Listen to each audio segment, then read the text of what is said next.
motor racing was conceived at the turn of the century to exploit and enjoy speed. In its early days, this simple aim was enough to thrill the public. But soon, accidents, incidents and the introduction of closed circuits added a new dramatic dimension to this noble sport, and it became a modern version of the Roman games.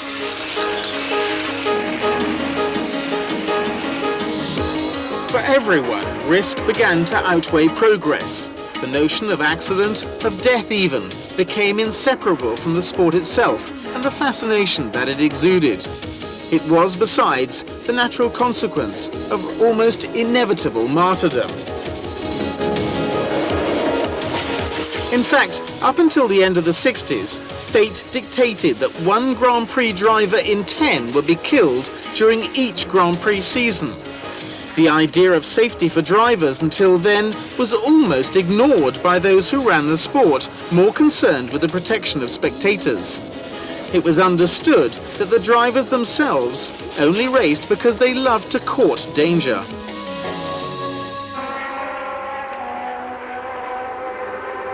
But while Grand Prix cars became more and more powerful, the circuits themselves remained unchanged, and accidents became more and more serious and frequent.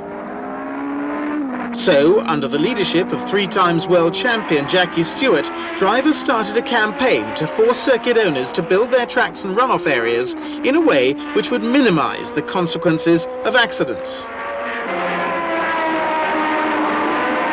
I suppose my big interest came when I had an accident at Spa-Francorchamps in 1966, which showed up a tremendous lack of awareness for safety. Because of the poor facilities, I could have lost my life because of bad medical attention at the track, because of bad safety facilities, etc. At that time, the tracks were terribly dangerous. There were no barriers.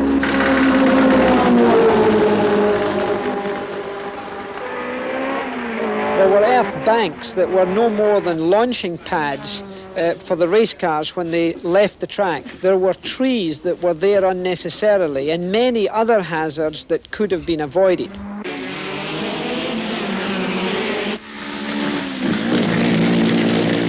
Certainly the most difficult to influence to begin with were the racetracks themselves and the organisers. They simply did not want to spend money, and they felt that if you were a racing driver, you were a sort of gladiator figure who was paid to take risks.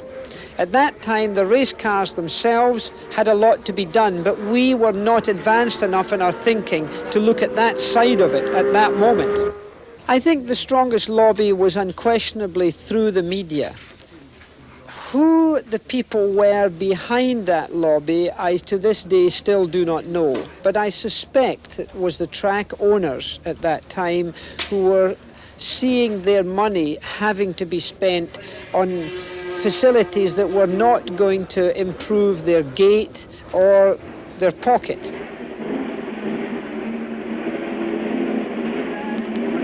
The biggest help really were the top-line drivers who were prepared to assist, who were prepared to stand with me. Some of them were less strong. They had commercial interests. Their teams were putting a lot of pressure onto them. If a track wasn't safe enough and we decided not to race there or to ask for changes, some of the team managers were not very kind. The rest of the drivers, in some cases, were not very supportive, even though they were being themselves helped, which disappointed me very much. In my own case, and in the era that I drove in, I'd been wanting to be a racing driver for so long that one never even gave any thought to the question of safety, either one's own safety or the car. One was just so pleased to be able to race a car. I mean, it was nice to get paid or get some money for doing something I wanted to do and loved doing anyway, but I'd really have done it for nothing. So, you know, you were doing something that you loved, and if something went wrong, well, you just accepted that as part of what you were doing. I often thought, you know, one talked about trying to make the cars a bit more secure, but, you know, with somebody like Colin Chapman, it was a little difficult. There were therefore two areas to be tackled. Tradition dictated that while Formula One symbolised the ultimate in motor racing, it was quite natural for it to be dangerous. There was no question that it should be made less risky, for it might devalue it. This point of view was appallingly expressed by Louis Chiron, a star of the 30s, who proclaimed that at present drivers no longer know how to die. Today, however, the idea that everything should be done to make Formula One as safe as possible is no longer considered strange, but is even encouraged. So, for the last 20 years, circuits as a whole have undergone changes. The first Grand Prix at the turn of the century were at least run on closed roads, but very often the lap length was as much as 60 miles, which restricted rapid and efficient rescue in case of accident. Tracks were scarcely even surfaced, so grip and visibility were minimal, while the almost brakeless cars were narrow and tall, which made them very unstable.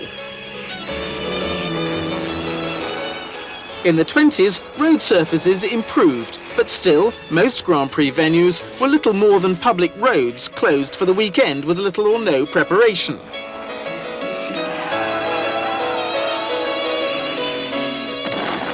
Finally, however, circuits specifically designed and built for motor racing began to appear. For a long time, the Nürburgring in West Germany was considered the perfect example. 13.5 miles of twisting, curving road, winding through the Eifel Mountains, was a majestic test of men and machines, worthy of this grandiose sport, the ultimate way to separate the men from the boys. But majestic as it may have been, this circuit of circuits was boycotted in 1970 when the drivers considered it outdated and unsuitable for modern Formula One cars. Revised at great cost, it was again the venue for the German Grand Prix until 1976. But that year, world champion Niki Lauda almost lost his life. It was only the brave actions of 3 of his colleagues, making up for the lack of official help, which saved him. That was the end of the Nürburgring, since replaced by Hockenheim, much less majestic, but with facilities which met modern safety criteria. However, these facilities, while being able to reduce the consequences of an accident, could not prevent them.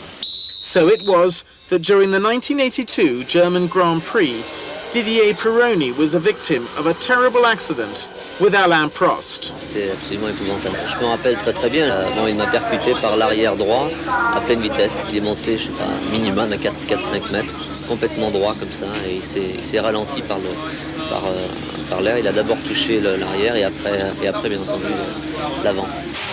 In the rain, the wide open wheels of Formula One cars reduce grip and visibility to zero. A driver is virtually blind when following another car. Prost's own accident on the pit straight during the 1985 Portuguese Grand Prix is a prime example of the problem. J'étais derrière Elio De Angelis. Dans ces cas-là, il y a les marques des roues, donc il vaut mieux rester dans les marques des roues. J'ai peut-être été un petit peu plus à droite ou à gauche, je ne sais pas exactement ce qui s'est passé, mais je suis parti en aquaplaning. What then are the safety measures demanded for a modern circuit? First of all, it should be no longer than 3.5 miles in length for speed of rescue in case of an accident. Runoff areas should be wide and level, bordered by either barriers or concrete walls which are lined by piles of old tyres or fencing where a frontal impact is likely. Soft sand can slow an errant car, while corners should be lined by curbing or rumble strips, slightly angled so that they don't launch a car into overturning. However, it isn't always possible to make a street circuit such as Monaco entirely safe, but a modern track will often prove the worth of these measures. Since these measures have been enforced, then, the tragic roll has been reduced. Cars still leave the track, of course, and sadly, there are still injuries. But fatalities are happily rarer than ever. One of the reasons for that statistic is that medical services, under the direction of Professor Sidney Watkins, have been widely reorganised.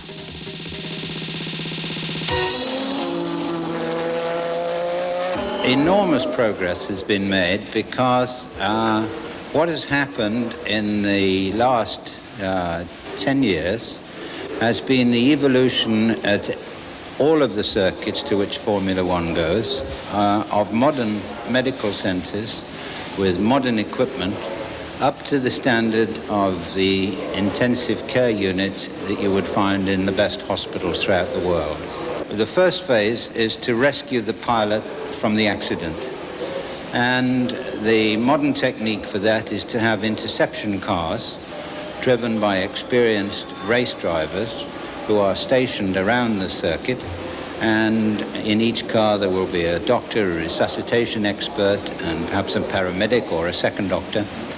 And the car will go to the scene of the accident and, if necessary, start to resuscitate the driver actually in the car, because it's very important to start the treatment immediately, or as immediately as one possibly can, so as to minimize the effects of the accident.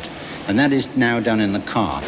At the same time, in spite of the resistance of the car constructors, the sporting body has implemented tight regulations which guarantee that the drivers can count on certain standards of strength in the cars that they drive. Technical progress has also played its part.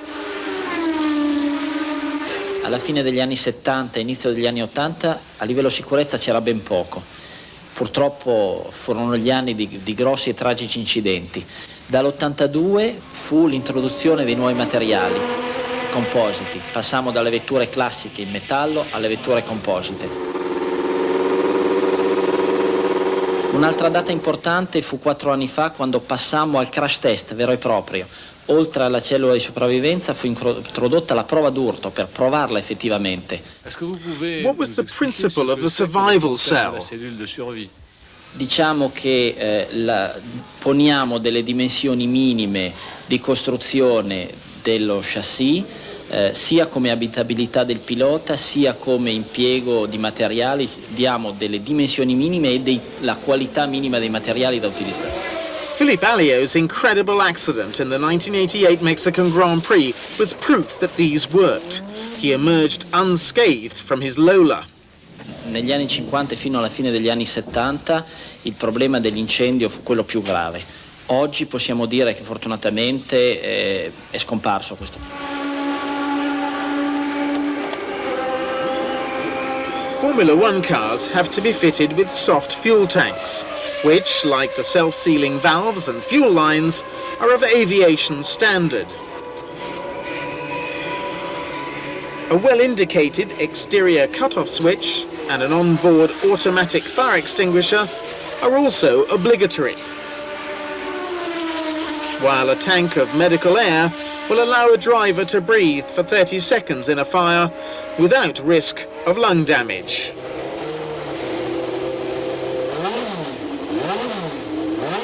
In order to win, the constructors sometimes play the role of sorcerer's apprentice. It can't be much fun constantly striving against such tendencies. È difficile dirlo perché entrano in gioco altri elementi, circuiti, piloti. È un equilibrio sempre difficile da trovare e, come dicevi tu prima, c'è una costante corsa da parte dei team per migliorare le prestazioni e da parte della federazione di contenerle in limiti di sicurezza. So the governing body sometimes has to apply the brakes and put a stop to things. È stato fatto qualche anno fa, adesso col motore atmosferico. Tra le altre ragioni per cui il turbo compressore è stato vietato è stata anche quella di ridurre le potenze a limiti più ragionevoli. Yes, but surely on that point you failed, because normally aspirated engines promptly beat the times of the turbo cars. Certamente, è il progresso. Se ci fossero stati ancora i turbo saremmo ancora più in là. It was also imperative to ensure that Formula One cars, with their incredible grip, did not become ballistic missiles should they lose control. Consequently, the width of cars' slick tyres was limited in the early 80s. The governing body also fought a long battle to contain aerodynamic progress, which was constantly improving grip. It all started at the end of the 60s, when wings were first introduced, but their growth was soon limited after a series of structural failures. The situation reached a peak at the end of the 70s with ground effect. The ultimate in this development was Gordon Murray's Brabham, which was equipped with a fan to suck the car to the track. But it was banned after winning its only race. Colin Chapman introduced movable sides to the cars to prevent interference with the airflow under the car, and with a shaped underbody produced a Venturi effect, which also sucked the car to the track. This was the era of skirts, outlawed in 1983. Another important safety area was that of drivers' dress. To begin with, they wore blue overalls and reversed flat hat. In the 30s, Nuvolari wore a skull cap, but it wasn't until post-war that the helmet made its first appearance. Drivers in the 50s still preferred the lightness of a cotton shirt and cloth trousers to anything more robust. Helmets that covered drivers' ears appeared in the 60s, and at the same time they began to wear underwear and overalls made of fireproof materials. The governing body encouraged this by creating manufacturing standards, and these spread to helmets, while gloves and boots were also made in fireproof materials. This was how drivers fought their fear of fire, the scourge of the 70s. At the same time, circuits became better equipped, and in the 80s, the problem of safety was largely overcome. Many of the tracks have become very safe, but the drivers have become very dangerous. And now it's a question of policing those drivers, not just when they reach Formula One, but when they start off from Formula France or Formula Italy, to Formula 3, to 3000, and finally to Formula One.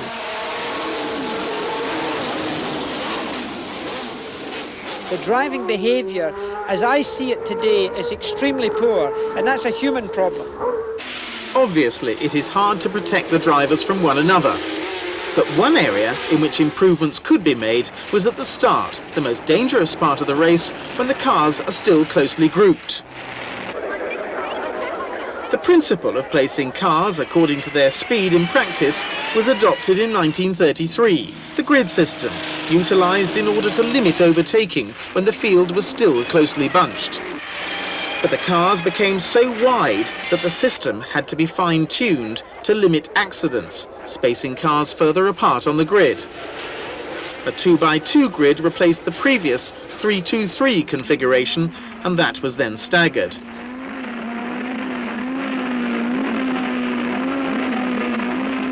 But now there was considerable distance between first and last on the grid. It was also necessary to replace the traditional dropping of the national flag with a system of traffic lights.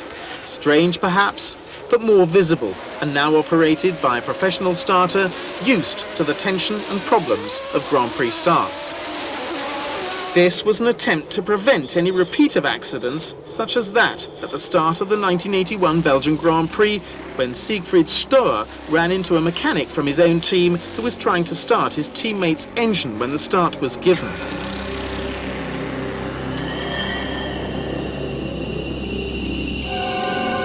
It also attempted to prevent the possibility of a car failing to start on the grid and being hit by another. This was tragically illustrated at the start of the 1982 Canadian Grand Prix when Riccardo Paletti hit Didier Pironi's stationary Ferrari at 120 mph.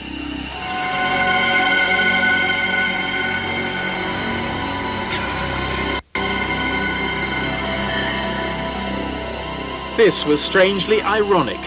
2 months later, Didier Pironi had to be cut from the wreckage of his Ferrari at Hockenheim. He was so badly injured that he thought Professor Watkins recommended immediate amputation, although this is disputed by those involved. He had just recovered consciousness when I arrived at the accident. He recognized me. There was already some interception cars there with doctors aboard from the rescue organization at Hockenheim, and they had started to resuscitate his blood pressure by setting up intravenous transfusions. His legs were very badly damaged, and once we had his blood pressure under good control, then we were able to take the remains of the car apart so that he could be removed from the car without adding any damage to his legs. We brought the helicopter actually to the site of the accident, So when Mr. Peroni was removed from the car, he went straight into the helicopter and I took him to Heidelberg University Hospital. Later, at his own request, Didier was moved to the Choisy Clinic in Paris, in the care of Professor Letournel, the orthopedic surgeon nicknamed the surgeon with hands of gold. Le problème de l'urgence de sa jambe avait été réglé à Heidelberg et il fallait essayer de lui récupérer sa fonction. Et malheureusement, il avait des dégâts cutanés et des dégâts osseux extrêmement étendus au niveau de la jambe droite, de telle sorte que nous avons été obligés de réaliser ça étape par étape, et cela a demandé de plusieurs mois et de nombreuses interventions. What sort of men face up to this extraordinary suffering? Vous pouvez dire quel genre d'homme c'est face à la souffrance? Je crois que face à la souffrance, il se comporte comme tous les autres, il ne l'aime pas. Et Didier n'aimait pas plus la souffrance que les autres. Ils avaient cependant, et ils ont tous un courage assez exceptionnel, une volonté de récupération absolument fantastique. Ils sont d'ailleurs, lorsqu'ils sont accidentés, dans des conditions physiques fantastiques et formidables qui facilitent notre travail. Mais la douleur, eh bien, non, ils sont comme les autres. Didier spent many months at Choisy. It was a tough time, punctuated by more than 20 operations under general anesthetic. La première chose qu'il m'a demandé, c'était si je pensais qu'il pourrait un jour remonter dans une voiture de Formule 1. Et je lui ai dit que c'était très vraisemblable, et je le pensais très sincèrement. Je crois que mon devoir de traumatologue, c'est aux pilotes de Formule 1, comme à tous les autres accidentés, de redonner aux blessés les possibilités d'effectuer ce qu'ils effectuaient auparavant. Et aux pilotes de Formule 1, de remonter dans une voiture. D'ailleurs, Didier, lorsqu'il nous a laissés, était à la veille de remonter dans une voiture de Formule 1, ce qui était pour lui et pour moi une immense joie. Absolument, c'est ma principale motivation. Je veux dire, quand je fais de la rééducation tous les jours, quand j'essaie tous les jours de plier mon pied droit à droite à gauche, de l'enfoncer devant en arrière, c'est en pensant à une pédale d'accélérateur et une pédale de frein. Et quand je bouge mon pied gauche, c'est en pensant à une pédale d'embrayage. Donc c'est ma principale motivation de guérison, c'est sûr. Injured in August 1982, it wasn't until 4 years later that Didier drove a Formula One car again. Gérard Larousse, who was there, was very impressed with his determination. Il faisait très attention à ce qu'on ne voit pas le handicap qu'il avait, je me souviens. Et quand il s'est glissé dans la voiture, c'est certain que dans sa tête, ça devait tourner à 100 à l'heure.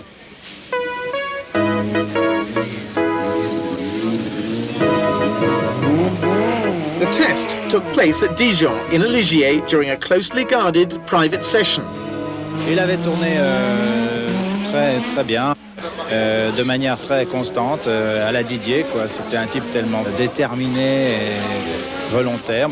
Avec une bonne voiture, Didier voulait redevenir champion du monde. His future, however, was already sealed. We use his recovery as an example of safety in Formula One racing, but it never reached its logical conclusion. 4 years later, Didier was killed driving Colibri, a powerful offshore powerboat. In his impatience to get back into Formula One, Didier had instead opted for an aquatic version. It was ironic and cruel that it should have killed him.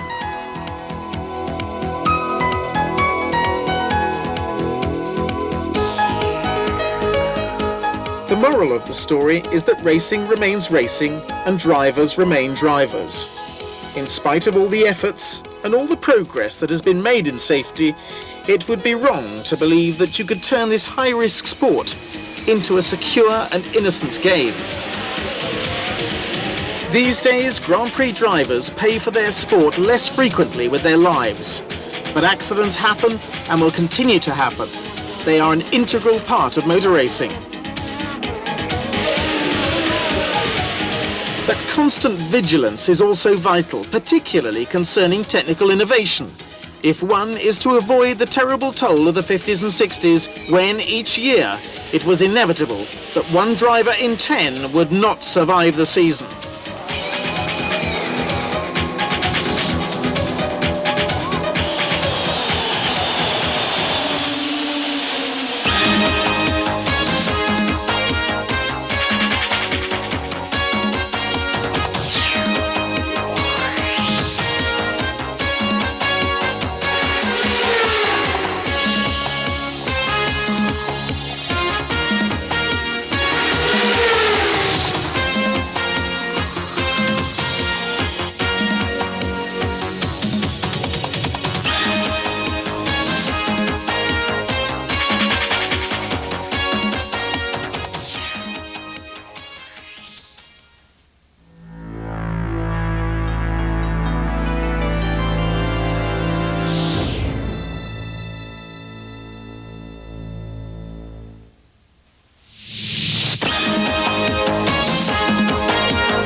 My Bugatti is more beautiful than all works of art, proclaimed the great painter André Derain. One can really understand the enthusiasm and appreciation of the painter when one studies a Grand Prix Bugatti.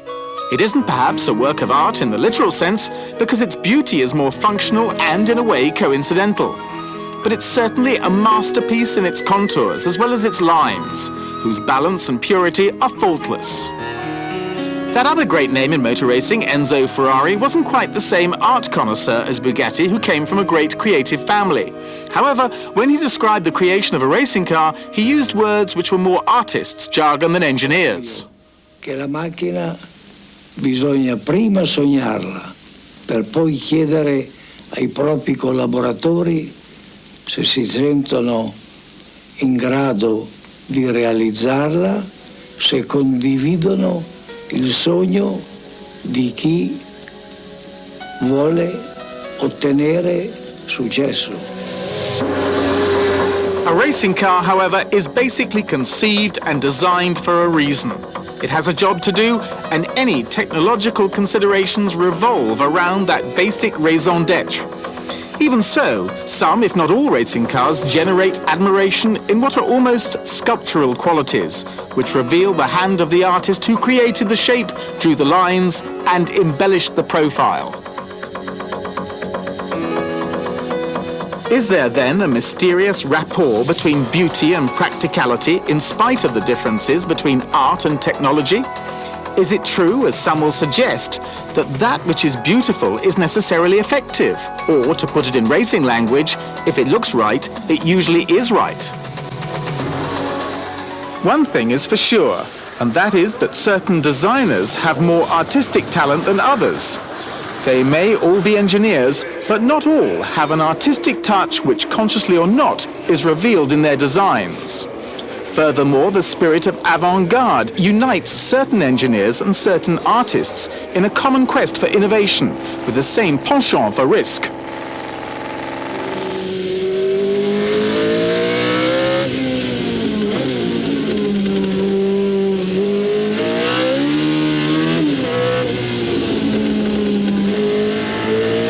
Murray, who designed the Brabhams in the 70s and 80s, was never simply happy to design competitive cars. The product of his pen always had an air of elegance too. I think generally in engineering, things that look right are right.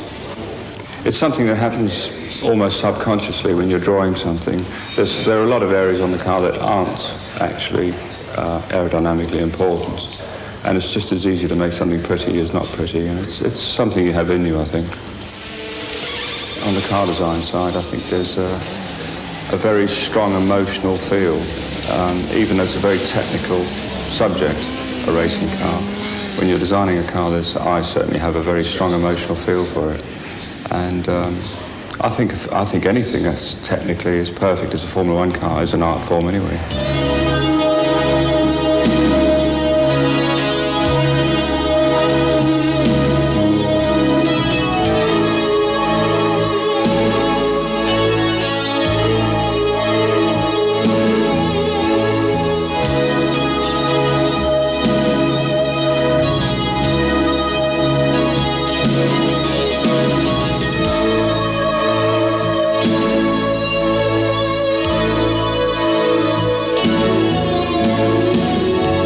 There is a style to creativity, but then there is also a style to driving itself.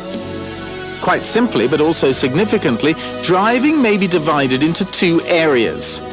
There are the fighters or attackers, and the stylists. But first of all, can we assume, without abusing the term itself, that there is an art to driving? I think any activity in the highest plane of ability develops into an art. To have the balance, the poise, the concentration, it takes an artistic touch to take out the most of any racing car, to be able to use a track more completely than anyone else, to recognize the limits of the car and manage them to the limits, the ultimate limits of the driver's skill. To be able to combine all of those things together is indeed a very special skill, which I believe is art form. There again exists the coincidence between the beauty of the action itself and its efficiency. The art of driving has evolved with technology over the years. In these heroic early days, margins for manoeuvre were limited by the poor handling of the machines themselves. It was more a question of courage, of physical force, of tactics, and of mechanical sympathy. But once the chassis began to develop, along with suspension and tyres, a new style of driving was born, that of sliding the car, the controlled drift. This was deliberately induced to take advantage of the balance and manoeuvrability of the machine by surpassing the physical limit of adherence thanks to driving ability. Tazio Nuvolari was the inventor of this style of driving in the 30s. Later, Juan Manuel Fangio and Stirling Moss would take this style of driving to its limit. But Moss, in turn, invented his own technique. He discovered that there were new limits to braking, thanks to the progress made in road holding in the 50s and 60s. The art of driving a car is to keep a car balanced. And you ask more of a car than one normally would, and you put it into a position where you're saying, I want you to steer, and taking the feedback from the car gives you a message. And I felt that obviously accelerating and braking, there isn't that much difference to one driver to another. There's some, but not that much. And I felt that if I could run my braking into a corner, where my braking would then accelerate or compensate for steering. In other words, you go into a corner, if you brake at the right place, you can oversteer. You can then use that set oversteer, if you like, to accentuate the steering that the car will give you, and therefore utilize it for the cornering of the car. Moss honed his style of driving by watching his sometime team leader and rival, Juan Manuel Fangio, who reckoned that science had nothing to do with it, and whether artist or driver, natural talent was everything. Bueno, el estilo se va cumpliendo con el tiempo. Nadie nació sabiendo. Y al principio, cuando yo corría, todo lo agarraba fuerte. Hasta me lastimaba las manos. Después comprendí que no era necesario. Con los dedos se manejaba mejor. Y que todo se va haciendo con el tiempo. Nadie nació sabiendo. Todo lo aprendemos con el tiempo. At the start of the 60s, the movement of engines in Formula One from the front to the mid-engined position in the chassis and the decrease in their power due to a reduction in capacity gave rise to a style of driving that was altogether more subtle. The very sensitive behavior of these passive machines, which seemed so ready to spin like a top at the slightest sudden change of balance, demanded an increasingly greater sense of precision and a touch more delicate than ever.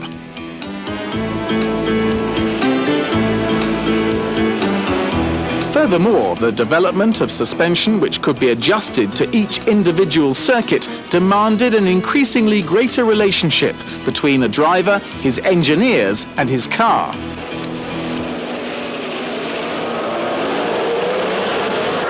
Jim Clark was the first expert of this trend, which continued and was established by Jackie Stewart and then Niki Lauda during the 70s. These champions established the theory of total temperance in their driving to the point where they managed totally to disguise any sensation of speed to observers.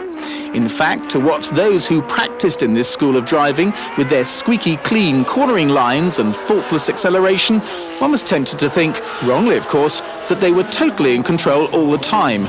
Equally, it seemed that their speed was in directly inverse proportion to the effort that they made to set quick times.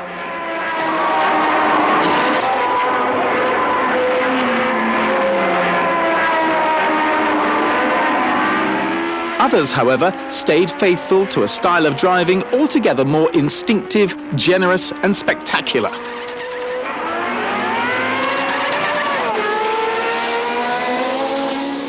The Ronnie Petersons and Gilles Villeneuves of this world had just one passion, one creed, one approach: to attack to the limit. They fought as much with their cars as with the opposition, and they gave their all with great panache, even though it may not have been the ideal way of extracting the best from a Formula One car of the 70s or 80s. In fact, the advent of softer and softer tyres meant that their style of sideways driving tended to overheat their tyres, which was harmful to both their survival and efficiency. But it also caught the imagination of the crowds, who recognized how these crazy warriors generously let their spirit run amok. Their audacity, their extravagant style perpetuated the myth of the romantic daredevil heroes, elevating Grand Prix racing to the world of Beethoven.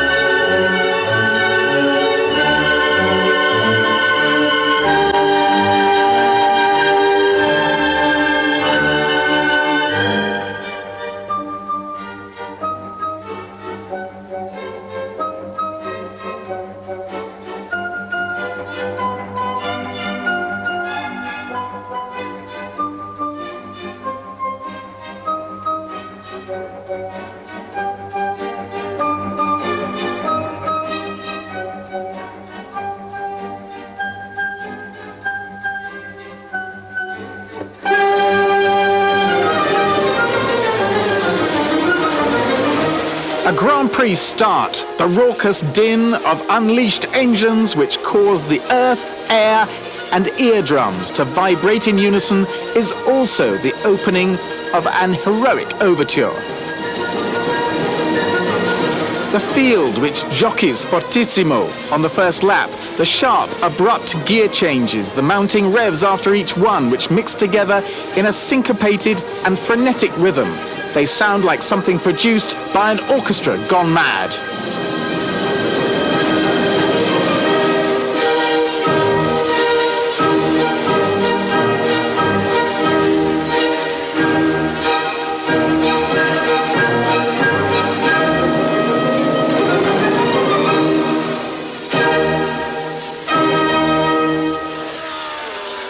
The irresistible flight of a Clark or a Senna equates to the lone escape of a soloist who copes with his task with the skill of a magician.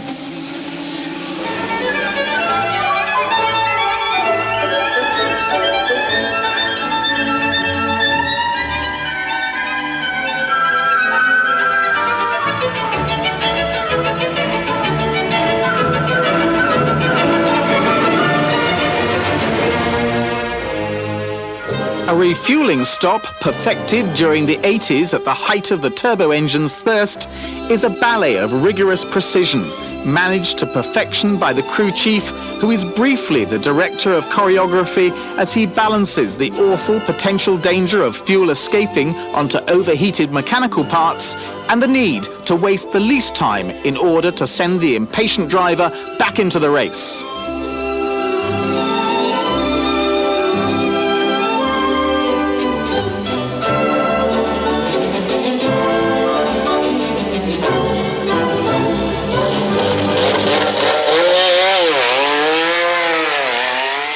The race's rhythm is a tune's tempo. It's imperative to avoid false notes, to run off the laps with the regularity of a metronome.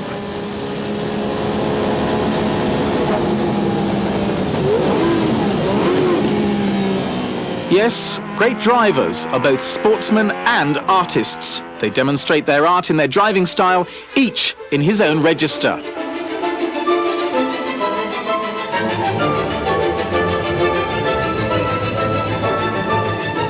Fangio is the Grand Master, the Beethoven of the circuits.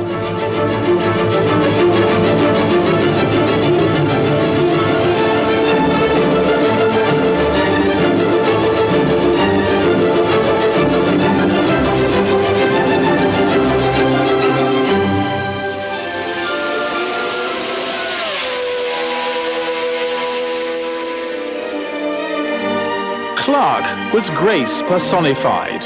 the Mozart of Formula One.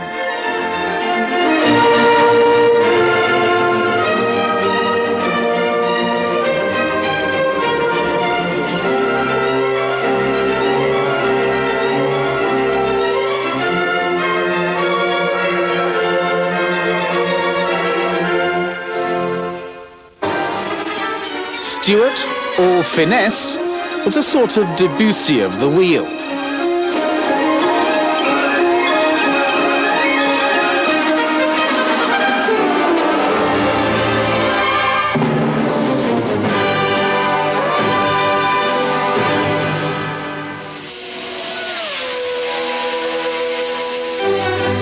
Lauda drove as Bach composed, with an unfailing discipline.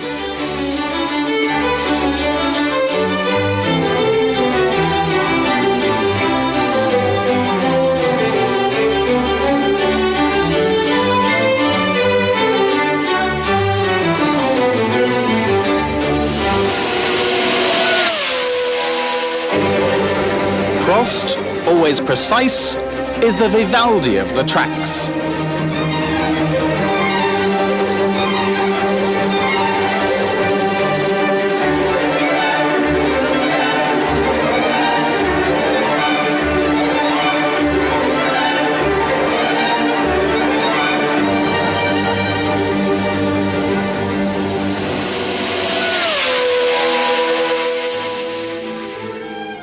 Senna, the introverted genius, he is the Schumann of Grand Prix racing.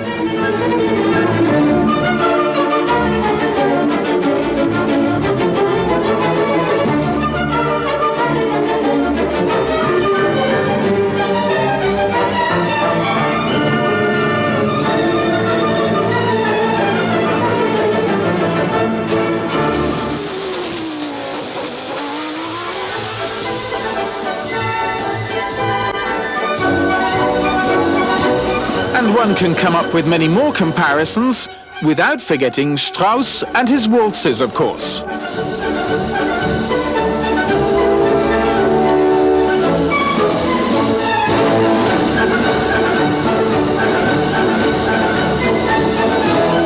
The score of a Grand Prix is sometimes perilous for the players, and those who conduct appreciate that.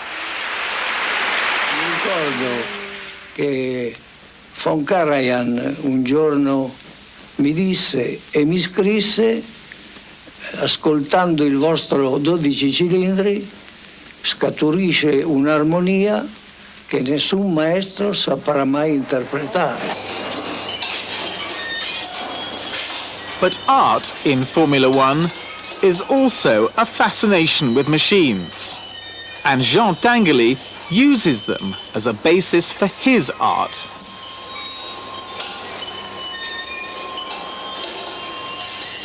They are part of his life's work, and he admires them so much that he shares his room with Jim Clark's Lotus.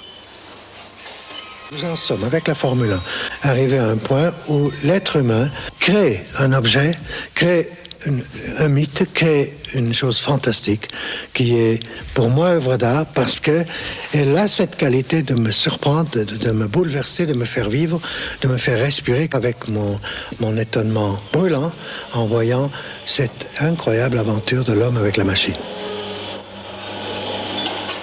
With a bit of mockery, Tinguely's creaking creations attempt to track the secret of movement.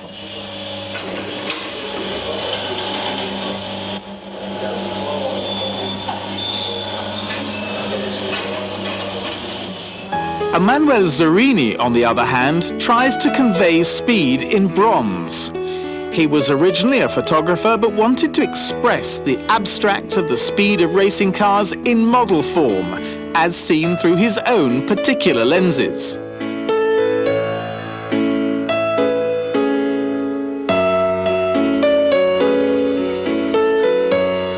En fait, quand je crée une sculpture, pour évoquer une idée, j'essaye de la dépouiller le plus possible de certaines de ses formes, comme les ailerons, les porte-à-faux aérodynamiques, toutes ces choses-là, tous ces appendices qui font qu'en fait, quand on détaille, c'est pas joli, quoi. J'essaye de rendre les choses le plus fluide possible, et comme c'est quand même un objet qui est par définition statique, si je commence à l'alourdir d'artifices, ça sera au détriment du dynamisme dans la lecture de l'objet, quoi.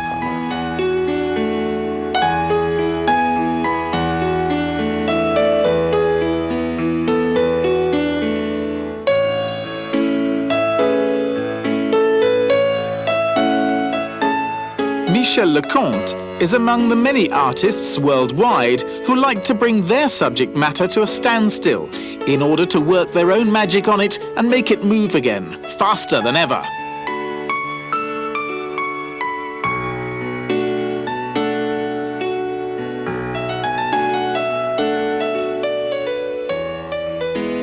Quand j'étais jeune peintre, je faisais une traduction qui était plutôt non figurative.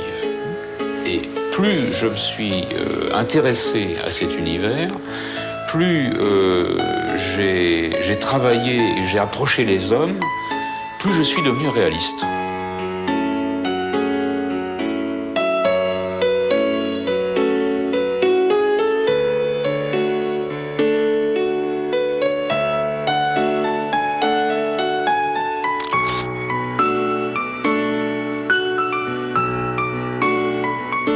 Photography was virtually conceived with the automobile. And since the first masterpieces of Jacques-Henri Latigue, the kindly forerunner in this genre, it has perhaps been this medium that has best expressed the magic of speed and transformed our perception of space and time, representing the most amazing phenomenon of the century. Latigue's successors worldwide are well known.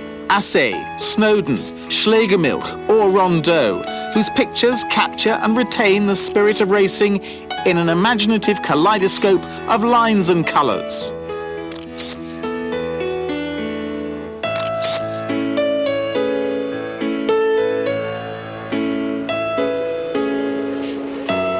Children, of course, are the first to be fascinated by the world of Formula One, which is conveyed to them by the medium of the strip cartoon. The adventures of Michel Vaillant are seen through the eyes of Jean Graton, who manages to embellish fact with fiction, making attractive and intriguing stories.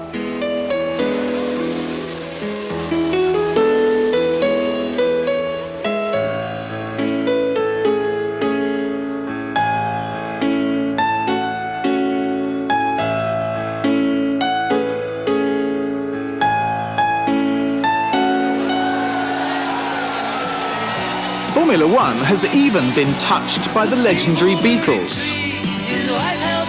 George Harrison composed and sang a moving tribute to Ronnie Peterson after the fatal accident which claimed the life of the great Swedish driver. Faster than a bullet from a gun, he is faster than everyone, quicker than the blinking of an eye, like a flash you can miss him going by. No one knows. Even so, there was a typical touch of British humour of the video that went with it. Why, it's Jackie Stewart chauffeuring the roles.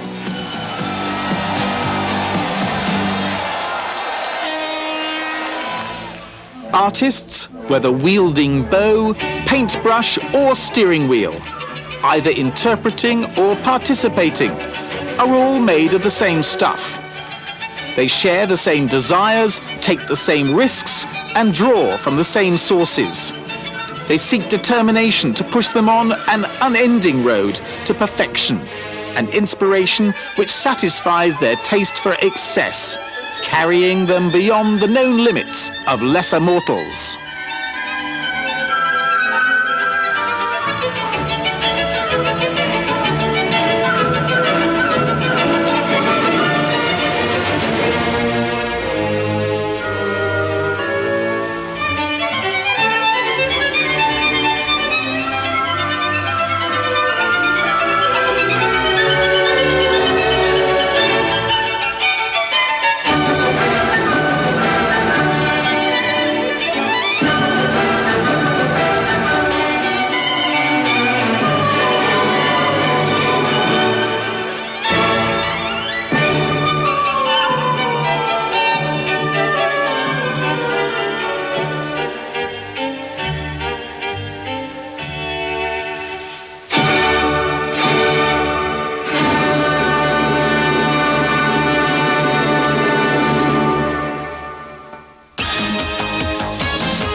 At the turn of the century, the motor car's development mainly concerned speed.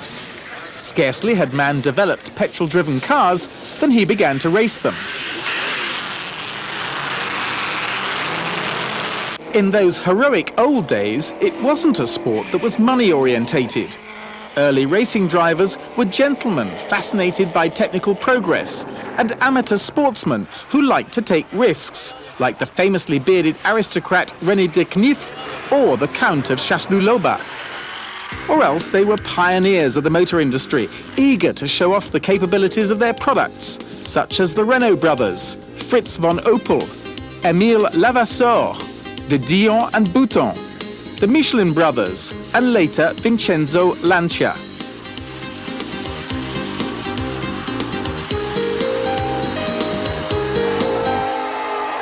It was the Elite Automobile Club de France which eventually turned the sport into an international confrontation. Teams came from manufacturers, the cars driven by their employees, who worked as mechanics, engineers or test drivers during the week and became racing drivers on Sundays. Thus began Enzo Ferrari's career at Alfa Romeo. The racing motorist earned prize money and wages, but racing at this time was simply a way of improving an employee's status while satisfying his will to race. The Grand Prix driver of the first 2 decades was more like a sort of motorized Ben-Hur, who risked his life in this dangerous sport for the greater glory of his country and employer, rather than to make his fortune. These early racing motorists also went in search of records. In 1929, Henry Seagrave reached 230 mph driving Golden Arrow for the honour of his country. Gradually, however, motor racing was moving from the open road to closed circuits. Thus it became a spectacle in its own right, and the driving aces vied with jockeys and boxers as heroic sportsmen of a golden age. Professionals entered the scene and the manufacturers fought for their services, although not with very high wages. The stars of the 30s, however, were still risking their lives by racing, and their reward was more often an accident than wealth. Few of them, however, made their living by racing, and Grand Prix fields were completed largely by wealthy amateurs. We had already reached the era of gentlemen drivers and professionals.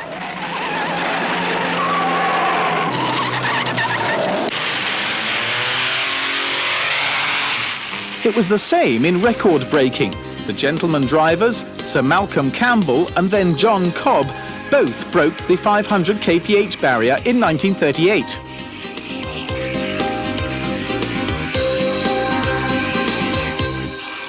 In Grand Prix racing, it was the organisers who ran the show. Entrants were invited to race, but a turning point came in 1950 with the creation of a Formula One World Championship, where competitors were invited to participate in a series of events.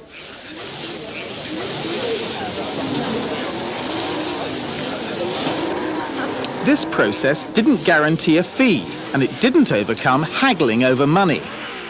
In fact, the organisers allotted each competitor start money, which varied depending on the driver's fame, plus a contribution to travelling expenses, each entrant receiving his own fee, or as good a fee as he could bargain for. Of course, it was the big teams, such as Alfa Romeo and Mercedes, who profited most from this arrangement, even though they weren't racing for the money. The little teams, mainly British in the early 50s, who made up the bulk of the field, had to make do with what was left. This was particularly meagre, as the unprofessional organisers played upon the budgetary difficulties which made them look mean. Thus was born the practice of running start money specials. A team would run 2 cars. The most competitive would be for the number 1 driver, while the second car was only intended to do a few laps in order to earn its start money. That, however, plus contracts signed with fuel companies and automobile equipment manufacturers, constituted the only earnings for a team right up to the end of the 60s. With the exception of 1 or 2 of the more affluent of teams, most had trouble balancing their budgets. At the beginning of the 70s, an English entrepreneur, Bernie Eccleston, came on the scene. Having bought the Brabham team, he then suggested to his fellow team owners that they should get together to present a unified front to the organisers. Thus was born the Formula One Constructors Association, or FOCA, which would make its members their fortune by putting the Grand Prix house in order.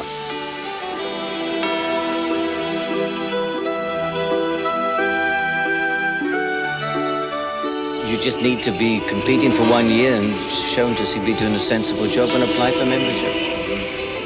And there's no particular advantage in being a member of FOCA. All the teams get the same benefits financially. It's the club that's been going a long time, and you know, we try to steer, and hopefully between us when we meet, we do something which we think is not good for each individual, and we don't make politics for each individual team. We try to do something that's good for Formula One racing. Out of the limelight, the 70s were notable for the irresistible rise in power of FOCA, who, having knocked the organisers into shape, would now replace them as being the most influential body in Grand Prix racing. As the governing body was badly structured and without any apparent authority, FOCA, efficient and active, began to take a bigger and bigger slice of the Grand Prix cake, gradually taking control of Formula One. However, the election of a president determined to exercise his power as head of the governing body, FISA, changed everything. Le sport automobile international se trouvait sous la tutelle d'une commission de la Fédération internationale automobile. J'ai été nommé en 1976 vice-président de la commission sportive internationale. Et j'ai découvert très vite, en quelques mois, qu'elle était sous le contrôle de lobbies de constructeurs, sous certaines influences germaniques notamment à l'époque, qui faussaient les règlements, qui mettaient en place des règlements dans l'intérêt de certains constructeurs de certains pays. J'ai marqué ma désapprobation en démissionnant bruyamment de ma vice-présidence internationale. Et c'est ainsi qu'à Melbourne, à l'Assemblée générale de la FIA, nous avons créé la FISA, la Fédération internationale du sport automobile, qui a bénéficié d'un statut d'autonomie à l'intérieur de la FIA. Balestre wanted to assert his authority and put down FOCA. From that moment on, conflict was inevitable. Tout le contrôle du championnat de Formule 1 était entre les mains de M. Ecclestone et de la FOCA. Pourquoi? À cause du vide de l'autorité sportive internationale, à cause de l'absence de pouvoir sportif international. Et le conflit, la grande guerre qui est intervenue dans les années 81-82 entre la FISA et la FOCA, c'est parce que nous avons exigé la reprise en main par nous-mêmes du pouvoir et de l'autorité. We wanted a governing body that would govern the sport, because we were becoming, if you like, commercial. We were writing the rules, we were our own judge and jury and everything else, and it was extremely difficult. So, and then the president was a little ambitious, and he thought perhaps he should look after the commercial side as well as the sporting, which we didn't think was right. Tension mounted, and the first confrontation erupted in 1980. Renault, Ferrari and Alfa Romeo had begun to use turbocharged engines, but the FOCA teams, mainly British, were still using the much cheaper, normally aspirated Ford Cosworth engines. But the latter were less competitive than the turbos. The FOCA teams wanted to ban the turbos, whose supporters had FISA on their side. In order to compensate for the relative lack of power, the Cosworth users used their chassis expertise to discover ground effect, which they were the first to master. But the drivers were alarmed by the physical effects of this phenomena, which so increased grip and therefore cornering speeds, and put pressure on FISA, who banned the sliding skirts, which were so vital to ground effect. FOCA had been defeated. Big constructors were Renault and Ferrari could see that if they sided in with the federation, they may get the rules written to suit them. If you remember, it was the time of the turbo coming in and things like that. And they were looking for an edge in the rules to suit them. So that if we side in with the federation, we're going to get the rules written against those terrible English people. Defying FISA, FOCA announced their intention to create a breakaway championship, and to prove that this was no idle threat, they organised their first race in South Africa at the start of the 1981 season, and all their teams duly attended. Balestre was furious. He wanted revenge. Formula One, however, was threatened by a split which could only be harmful. So Renault, Ferrari and Alfa Romeo deserted FISA's president and negotiated a compromise. After all, they needed respected competitors if their participation was to be credible. Ballest was beaten. Goodbye to his dream of total control. Ça a duré 5 minutes d'ailleurs. Nous avons établi un gentleman's agreement, qui respecte les positions de chaque partie, c'est-à-dire la partie commerciale était pour lui et pour les constructeurs, les pilotes, etc., et les organisateurs, bien sûr, et l'aspect sportif avec des redevances normales, sous le contrôle de la Fédération internationale. Et c'est un document qui s'appelle l'accord Concorde, que nous avons mis au point avec 8 juristes de 3 nationalités dans nos bureaux. Les négociations ont duré 29 jours. 29 jours non-stop. Ce document, d'ailleurs, a résisté à l'épreuve du temps, puisque maintenant, il existe depuis 11 ans, et ça a toujours été la Bible, l'évangile du championnat du monde de Formule 1. Faces were saved, but the two protagonists had their memories and ambitions of leadership. Even so, the affair brought together Eccleston and Ballest, who learnt to his cost that the so-called legalists or manufacturers weren't quite as loyal as he had hoped. So while the FOCA teams allegedly interpreted rules, such as the minimum weight, somewhat loosely, FISA, strangely lax, turned a blind eye. Exasperated, the legalists reacted by lodging protests after the 1982 Brazilian Grand Prix. Winner Piquet and second-placed Rosberg were disqualified, which stirred the whole thing up again.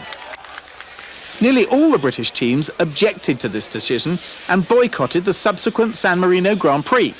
Renault and Ferrari were reduced to arranging a sham of a race in order to save face in front of the public. Each side seemed intent on killing the goose that laid the golden egg, and Formula One was going with it.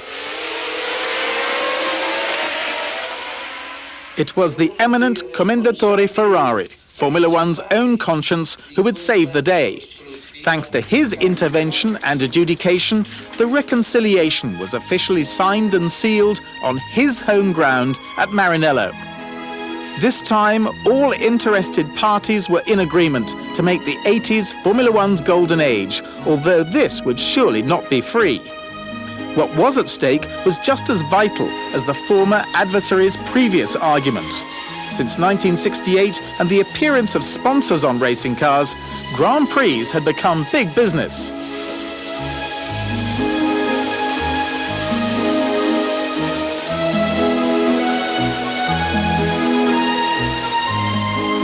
Cigarette manufacturers and alcoholic drinks producers in particular were banned from advertising in other sports, but found themselves being offered an open international market in motorsport in general and Formula One in particular. FISA, FOCA, legalists and the rest all decided to pull together as one and reap the benefits. Only Ferrari refused to turn his thoroughbreds into cigarette packets, but he did allow one company to advertise discreetly on his cars in exchange for paying his drivers' salaries worth millions of dollars. At the same time, associated automobile manufacturers that had been traditionally involved with the teams wanted to become more and more involved. So the extent of that competition increased considerably.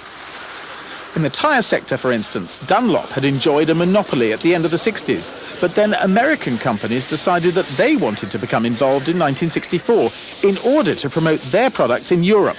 What was virtually an auction followed, with financial support going to the bigger teams and resulting in the withdrawal of Dunlop from Formula One. Michelin took up the challenge on behalf of Europe against Goodyear, the American giant, but then quit in 1984.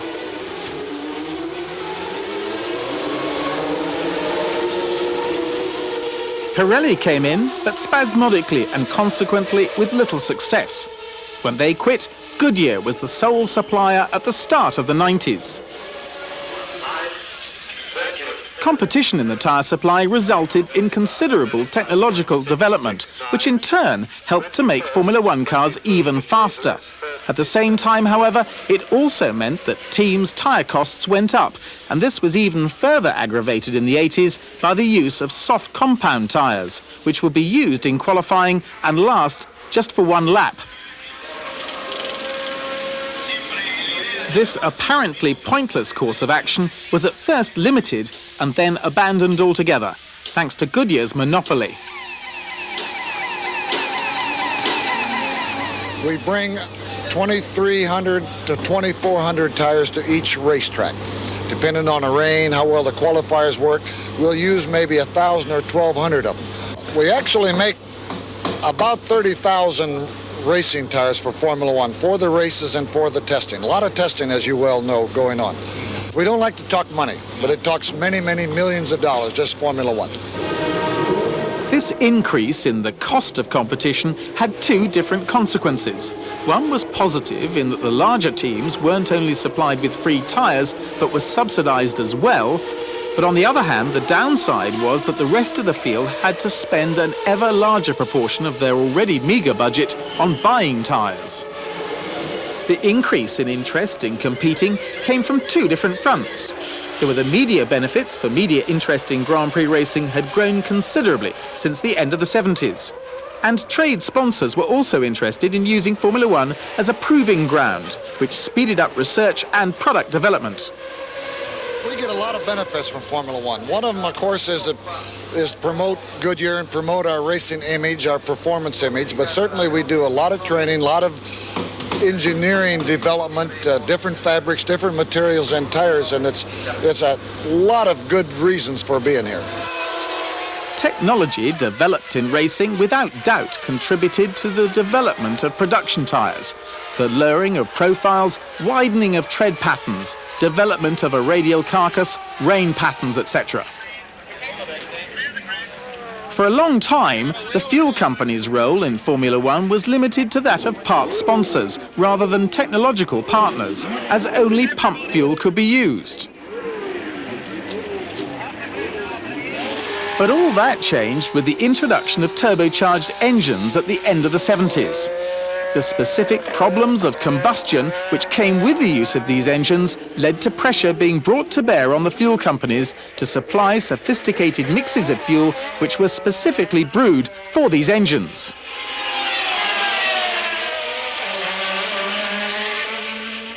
The banning of turbos at the end of the 80s changed little.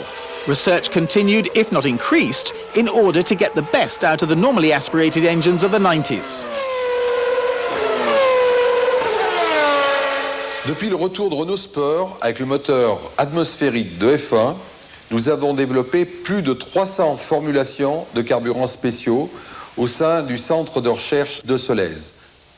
Une cinquantaine ont été sélectionnées pour être directement expérimentées sur le moteur de F1. Depuis le début de la saison 91, c'est 2 à 4 carburants spécifiques que nous emmenons à chaque Grand Prix, et c'est plus d'une vingtaine qui ont été expérimentés et utilisés sur le moteur de F1, aussi bien au banc que sur la piste.